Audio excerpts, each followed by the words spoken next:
जैसा कर्म वैसा फल। पहले किसी गांव में एक मनुष्य रहता था। उसकी पत्नी मर गई थी। उसी गांव में एक नारी रहती थी जिसका पति मर चुका था। उन दोनों के एक एक बालिका थी। वे मित्रता से रहती थी। एक दिन जब मनुष्य की कन्या महिला के घर आई तब महिला ने कहा, तुम घर जाकर अपने पिता को कहो कि मैं उनके साथ विवाह करना चाहती हूँ। यदि मेरा विवाह उसके साथ हो जाएगा तब मैं तुमसे अधिक प्यार करूँगी।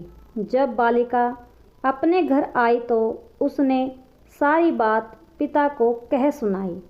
पिता ने कहा, क्या करूं? विवाह से संतुष्टि भी होती है, दुख भी। उसने अपनी पुत्री को कहा, बालिके, मेरे जादू वाले जूते को लाओ, उसमें जल भरो। यदि जल उसमें नहीं ठहरेगा तो मैं विवाह करूँगा। उस जूते में एक छेद था। डालते ही सारा जल नीचे गिर गया। शीघ्र ही शुभ वेला में उनका विवाह हो गया।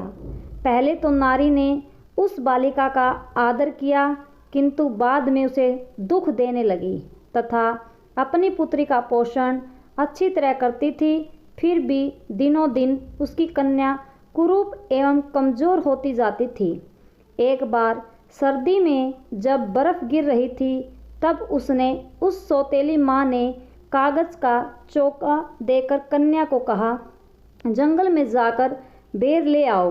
कन्या ने कहा, इस भयंकर सर्दी में बेर कहाँ मिलेंगे? उसे फटकारती हुई सौतेली माँ यूँ कहने लगी, हे निर्दय, जब तक तुम बेर नहीं ले आओगी तब तक इस घर के दरवाजे तेरे लिए बंद रहेंगे। रोती हुई बालिका वन की ओर चल पड़ी। वन में घूमते हुए उसने एक झोपड़ी देखी। वहाँ 3 बौने सिगड़ी ताप रहे थे। जब वहाँ बैठकर वह कन्या भोजन करने लगी थी तब सफ़ेद मूँछों वाले बौने ने कहा, हमारे लिए भी कुछ भोजन दो। उन चारों ने अच्छी प्रकार बांटकर भोजन किया। सफ़ेद मूँछों वाले बौने ने कहा, तुम इस भयंकर शीत में कैसे आई? उसने सारा वृत्तांत सुनाया। बौने ने कहा, तुम झाड़ू लेकर झोपड़ी को साफ करो, हम तुम्हारे लिए बेर लाएंगे। बालिका की विनम्रता एवं परिश्रमशीलता को देखकर बौनों ने उसे वरदान दिए। एक ने कहा, यह कन्या दिन प्रतिदिन सुंदर हो। दूसरे ने कहा, जब यह बोलेगी तब इसके मुंह से सोने के टुकड़े गिरेंगे। तीसरे ने कहा, यह कन्या किसी राजकुमार की महारानी बनेगी।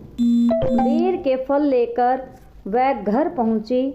बेर के फल देखकर माता चकित हो गई। जब कन्या बोलने लगी तब वहाँ सोने के टुकड़ों का ढेर लग गया। लड़की की इस अमानुषी शक्ति को देखकर सौतेली माँ सोने के टुकड़े लेकर चुप हो गई। यह सुनकर सौतेली माँ की पुत्री ने कहा, माँ, मैं भी वन में जाकर बेर के फल लाऊंगी। वन में घूमती हुई वह भी वहाँ पहुँची जहाँ बौने रहते थे। वह इच्छानुसार झोपड़ी में जाकर मक्खन खाने लगी। सफ़ेद मूँछों वाले बौने ने मक्खन मांगा। उसने कहा, मेरे पास मक्खन नहीं है। बौने ने कहा, झाड़ू लेकर इस झोपड़ी को साफ करो। लड़की बोली, क्या मैं तुम्हारी नौकर हूँ? ऐसा कहकर बेर लेने के लिए वन में घूमने लगी। उन तीनों बौनों ने उसे शाप दिया। एक बौने ने कहा, यह दिन प्रतिदिन कुरूप होती जाएगी। दूसरे बौने ने कहा, जब यह बोलेगी तो इसके मुंह से मेंढक निकलेंगे। तीसरे बौने ने कहा, यह दुखित होकर मरेगी। कहीं भी उसे बेर नहीं मिले और वह घर पहुंची। जब वह बोलने लगी तब उसके मुंह से मेंढक निकले। पुत्री की यह स्थिति देखकर माता बहुत दुखी हुई। एक दिन सौतेली माँ ने पुत्री को कहा, इस जाल को लेकर बर्फ़ में गाड़ दो। वह वैसा ही करने लगी। उसी मार्ग से एक राजा जा रहा था। सुंदर बालिका को देखकर उसने कहा, सुंदरी बालिके, क्या तू मेरे साथ विवाह करेगी?